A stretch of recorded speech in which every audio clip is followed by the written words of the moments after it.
यह कहानी उत्तर प्रदेश के एक छोटे से गांव की है, जहां एक पुरानी हवेली थी। गांव वाले कहते थे कि हवेली में कुछ अजीबोगरीब घटनाएं होती थी।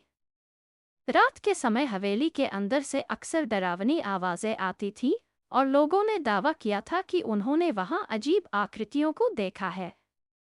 इस हवेली में लगभग 50 साल पहले एक अमीर जमींदार रहा करता था। जमींदार के साथ उसकी पत्नी और एक बच्चा भी रहते थे। एक रात अचानक हवेली में आग लग गई और जमींदार की पत्नी और बच्चा दोनों आग में जलकर मर गए। कहा जाता है कि उस दिन से हवेली में उनकी आत्माएं भटक रही है। गांव के कुछ युवाओं ने जिज्ञासावश इस हवेली में एक रात बिताने का फैसला किया। वे 4 लोग थे: राहुल, विक्रम, अमन और सौरभ। वे सभी हवेली में रात के 12 बजे पहुंचे। हवेली की हालत बहुत जर्जर थी। दीवारों पर दरारें, टूटी हुई खिड़कियां और धूल की मोटी परत थी।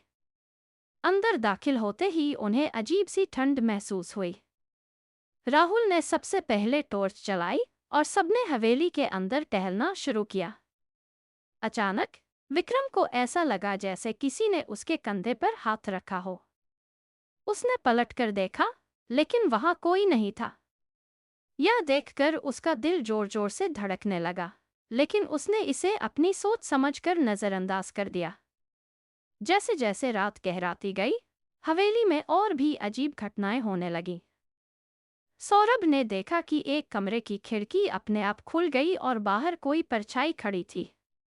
विक्रम और अमन ने जब बाहर देखा तो उन्हें कुछ नहीं दिखा, पर सौरभ की हालत खराब हो गई थी। रात के 3 बजे अचानक एक जोरदार चीख हवेली के अंदर गूंज उठी।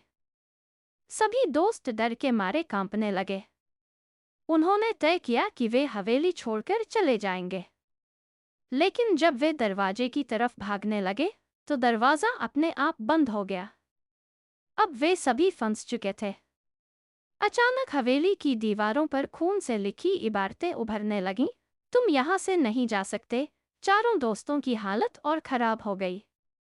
विक्रम ने हिम्मत जुटाकर दरवाजे को खोलने की कोशिश की, लेकिन दरवाजा टस से मस नहीं हो रहा था।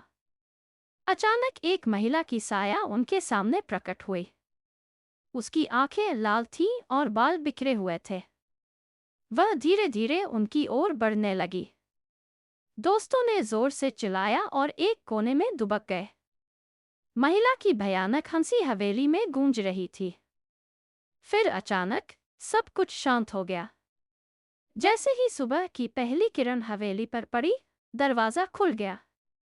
चारों दोस्त घबराते हुए बाहर भागे और उस दिन के बाद उन्होंने कभी हवेली के पास जाने की हिम्मत नहीं की।